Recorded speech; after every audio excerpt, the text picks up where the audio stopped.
Let's now talk about two important approaches about presupposition.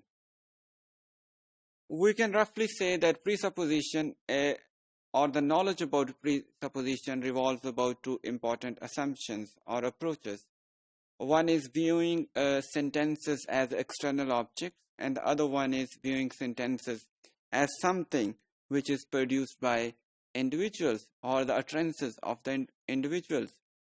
In the first approach, sentences are viewed as external objects. That means that we see sentences as something which happens in language, and we are not worried about the process through which they are being produced or the individuals who participated or took initiative to produce those sentences, or the audience or the people who are listening to those utterances or sentences.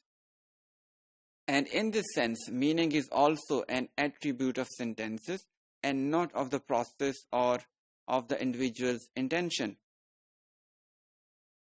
Therefore, semantics under this approach relates sentence object with another sentence object in order to bring out or in order to put forward the meaning. One of the ways how we can do that is through building certain truth conditions. So truth conditions can help us identify how we can connect or how we can understand the meaning of various sentences under this philosophy or approach. Let's take this example. John's brother has just come back from Milan. So we can presuppose that John has a brother. In this assumption, we have constructed the meaning. We have assumed that John has a brother based on what has been apparently conveyed by the sentence. So we haven't gone deep to the intentions of the speaker or the process, and we are not sure there could probably be any other intention of the speaker when he said this, that John's brother has just got back from Milan. We just assumed something or assumed a meaning based on what is apparent in front of us. If you just look at example here, you will see that presupposition can be put as a truth relation, and there are three steps of doing it. In step 1, we can assume that if P is true, then Q, the presupposed sentence, is also true.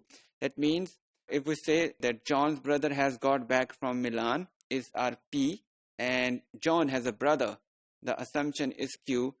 So if P is true, then Q is also true. If John's brother has got back from Milan, that means John definitely has a brother. Step 2, if P is false, then Q is still true.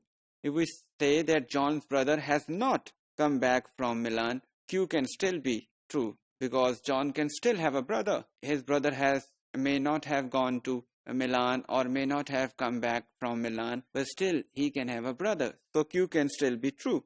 Step 3, if Q is true, P could either be true or false. I mean, if we see the argument the otherwise, and we say that John has a brother, so his brother may have come back from Milan or may not have come back from Milan. So in both situations, if Q is true, the both situations may occur or may be there. You can see in form of table here, if P is true, then Q is also true. If P is false, Q can still be true.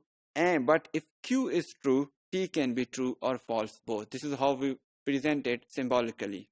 The second approach, which views sentences as utterances of the individuals, focuses on the intentions of the speakers or the individuals in producing certain sentences or assuming something based on which the sentences have been uttered.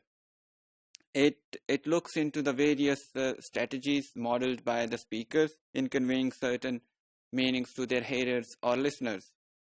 Thus, we might look at communication from speaker's point of view. How speakers models his communication based on his intention. Therefore, presupposition may be seen as one of the inferences which emerge from a communication. Overall, we can sum up that the first approach is semantic because it looks at the meaning in more literal sense, and the second second approach is pragmatic because it looks at the meaning in a more pragmatic or social way.